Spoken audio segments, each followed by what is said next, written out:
Okay, so we have these two engine halves here, and you can see you've got the bearings in both of those, and also you have the oil seals.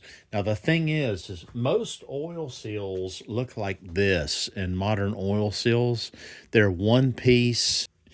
It's actually a 3-layer assembly here. So there is a retaining ring, a spring retaining ring that's in here.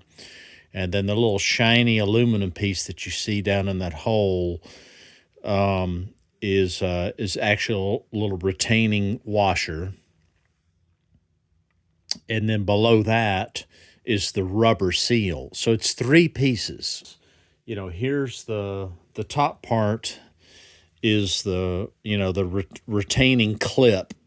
There's a little shelf inside this housing that the rubber seal fits on, and on top of that is the ring, and then on top of that, to hold it in place, is this clip.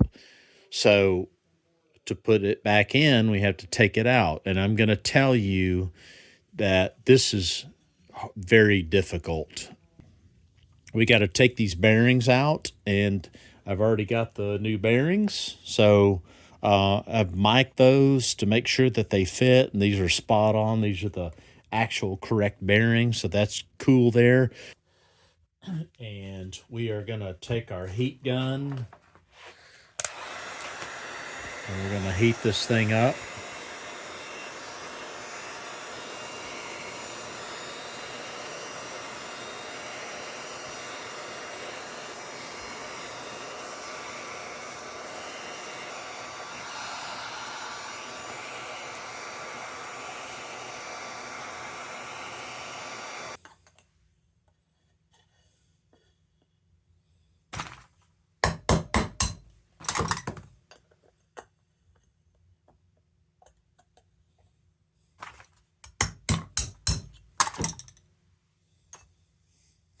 And there we go.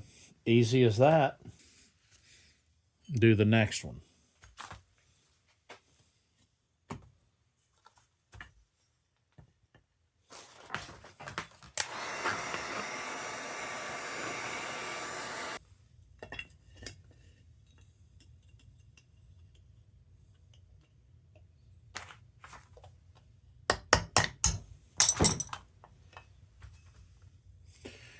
There's that one. That's it. That's how you take out bearings. Now that those are out, the hard part is got to get this clip out. So rather than, I need to clamp this in a vise or something where I can work with it. And rather than clamp this, I'm going to attach it to a piece of wood here. I don't want to screw this one up.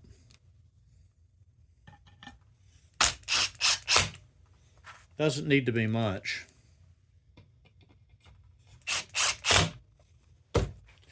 Then we're going to put it over in our vise where we can work on it. Okay, we are going to take this piece and we're going to put it in our vise here, clamp it down real good. Nothing's going to move. And we have our diamond bit Dremel here. And what we're trying to do is right underneath there, just like a dentist, we're going to try to cut us a little bit of a edge that we can get up underneath that.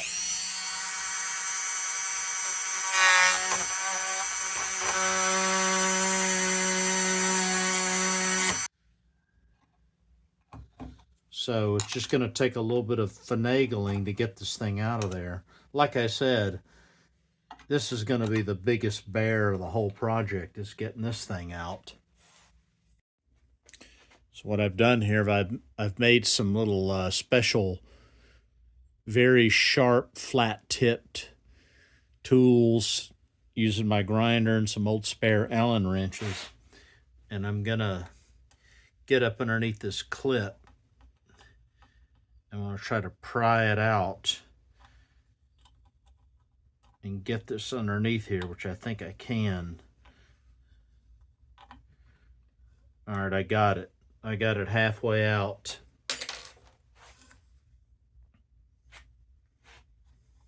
Now what? Now I got to take my pick. Here we go. This is the Jesus moment right here. It's about to pop out. I don't know if you can see that, but when these things pop out, they go everywhere. So I'm going to close my eyes. I got my glasses on, and there it goes. I don't know where that thing went, and I don't care, but it's out. Jesus knows where it is, and that's how you take it out. All right, same procedure on this one. This one's a little harder because it was recessed in here, and I actually had to take a small drill bit and drill just a little bit of an alcove back behind that clip, just enough where I could get my tool back behind it. But once I could get it out and pry it out, I was able to pop it out pretty easily. And this is what the pieces look like I was saying. This is the little rubber seal. That's the part that we have on order. Should be coming in any day now.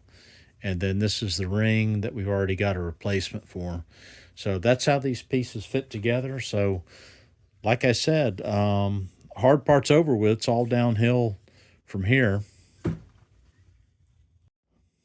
Okay, so we got these cleaned up really good with super clean, all washed out, spick and span. So now what we're going to do is we're going to put the new bearings back in these cases. So put these in the freezer for a couple of hours so they're kind of ice cold, and then we're going to heat up this case.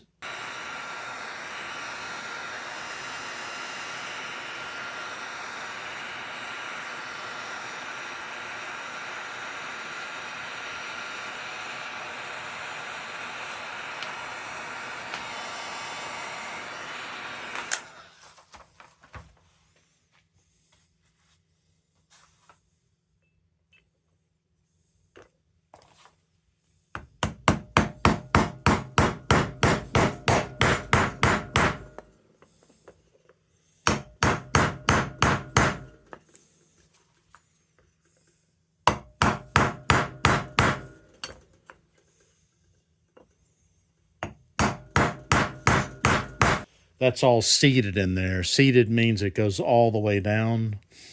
So this one's done. That went in, as you see, really easy. If you don't heat this up way harder, you could end up cracking and splitting something. So in this case, still a little bit hot for me to touch, but that all looks good.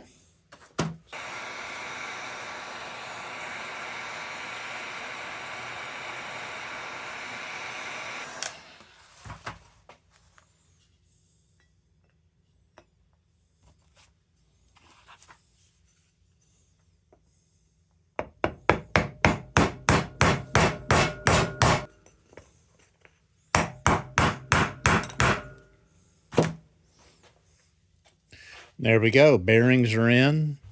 Next thing we're going to do, going to put a little oil in there. Might be a little premature for this, but we're going to do it anyway now before we put the seals in. Just going to take a little bit of two-stroke oil. I'll do it with my left hand so you can see. No big deal.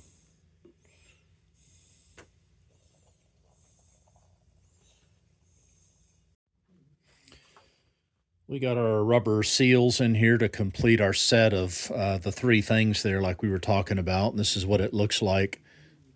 Pretty basic thing. Same thing that's in the metal encased seals.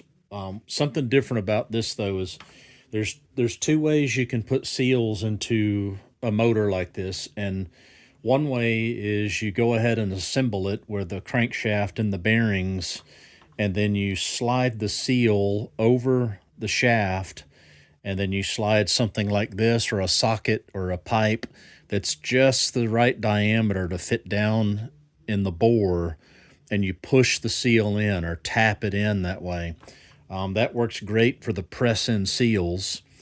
The other way that you can do it is you put the seals in first, and then you put the shaft on and assemble it, pushing the shaft through the tight seal that's already in there. So most of the time, it's preferred to put the seals in last. And the reason for that is It's different on every engine, but you want to make sure you put your crankshaft in there, put the two case halves together, and make sure that those bearings are smooth and that you don't have any unexpected drag.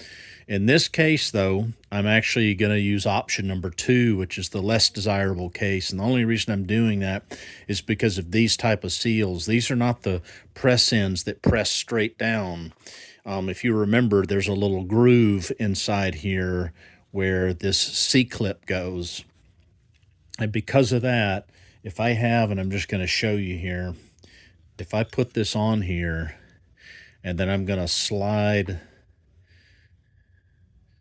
this seal on top of it, when I go to push that down in there, what's going to happen is it's going to be a real tight fit, and it's going to be such a tight fit that it's going to cause the bottom edge of that rubber seal to push into that groove there, and I'm afraid what's going to happen, I know what's going to happen, is it's going to get caught in there, and if I continue to push it down, it's going to probably cause the outer edge of that seal to curl up and damage and not go in there and make a good seal. So having to pick the lesser of two evils here, so I am going to put these in first.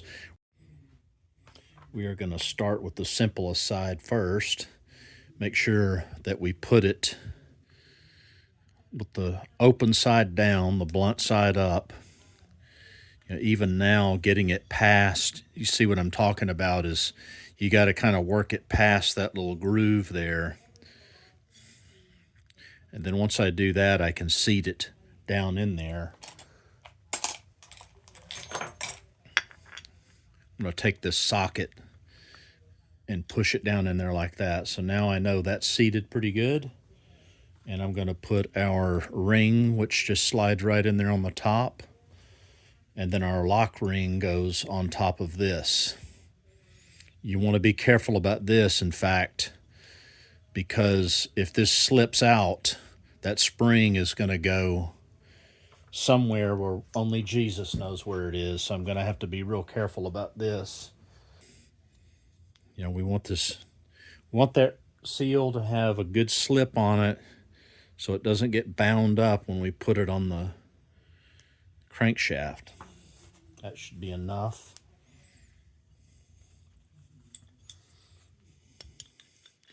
And then we're going to very carefully slide it on here. You can already feel it's a little bit tight, but it should go on.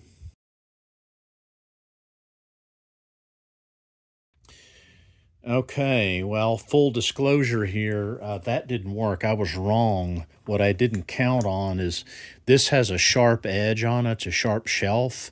This side does not. It's been beveled out a little bit.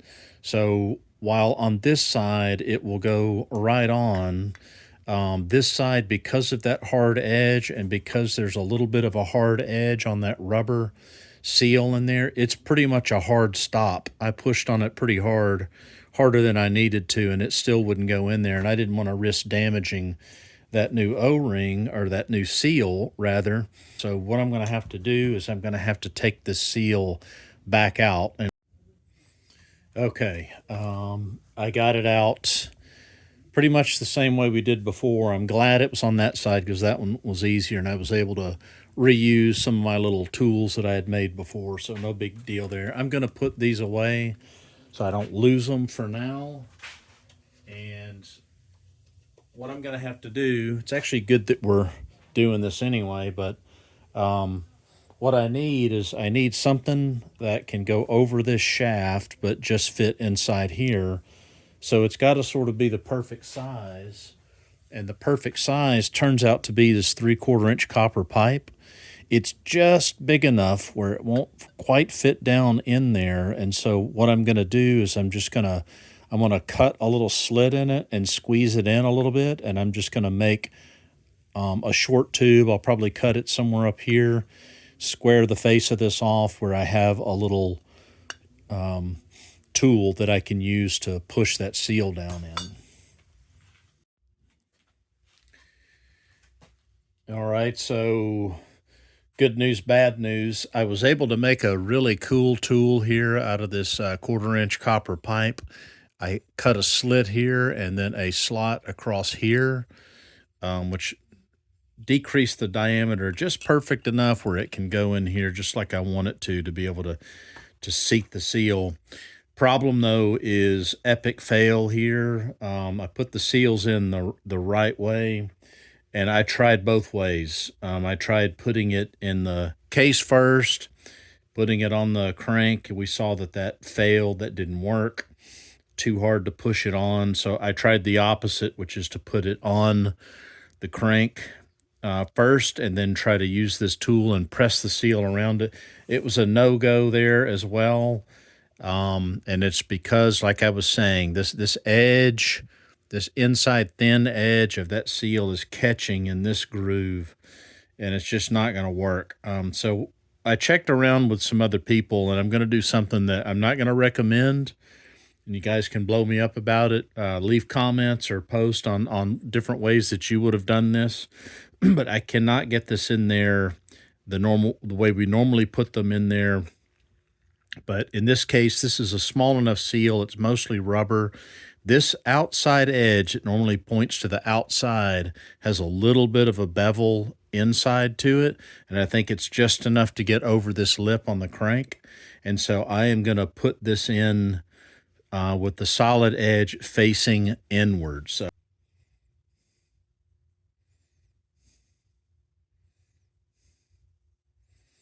two-stroke oil. Put this thing in upside down.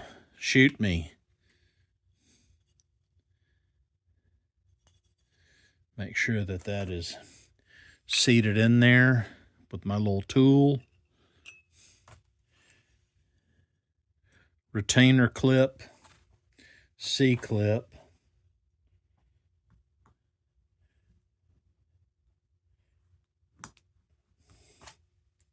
And I'm going to use my tool, push that C-clip down in there and make sure it seats.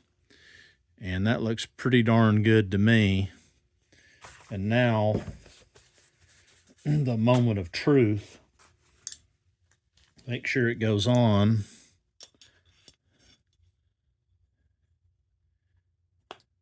All right, perfect. It went on. Feels like it's got a pretty good little tight, snug seal around it too. So that's how it's going to have to be. Loctite 518. It was a replacement for, I think, 515 a while ago, but same stuff. Anaerobic sealer means that it will cure and seal in the absence of air, so you have to deprive your surfaces of air. It's made for metal-to-metal flanges, just exactly like what we're doing here.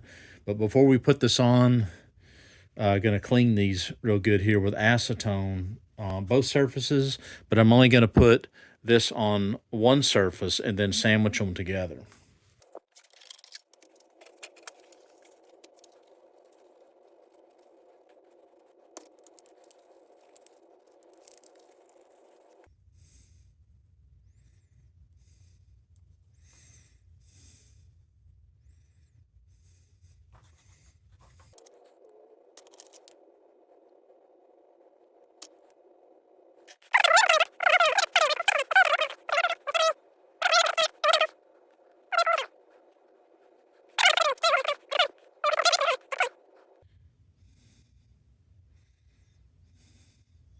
Make sure we get all these edges like that. No leaks. If you have any leaks, the engine won't run right. Okay. So that's what that looks like. And then we're simply going to slip this on.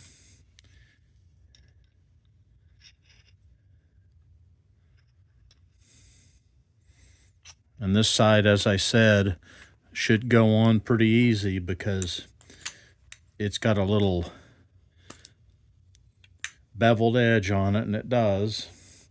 Okay, so I'm just going to go ahead and put a couple of screws in here just to kind of keep it from moving around. Get it started.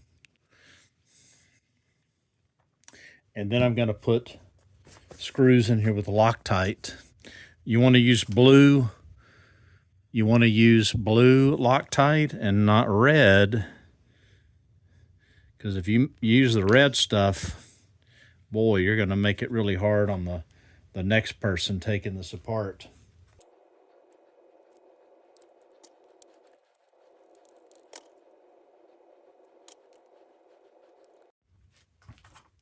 Now I'm going to tighten these down.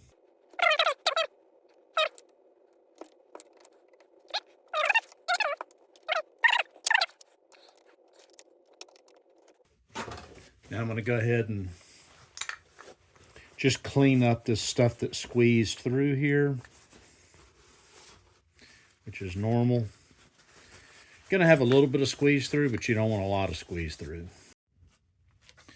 And that's it, fellas. That's how we put bearings and seals in an AH47 Tecumseh engine. Hope this helps you, and good luck with your engine, and we will catch you guys on the next one. Thanks for watching.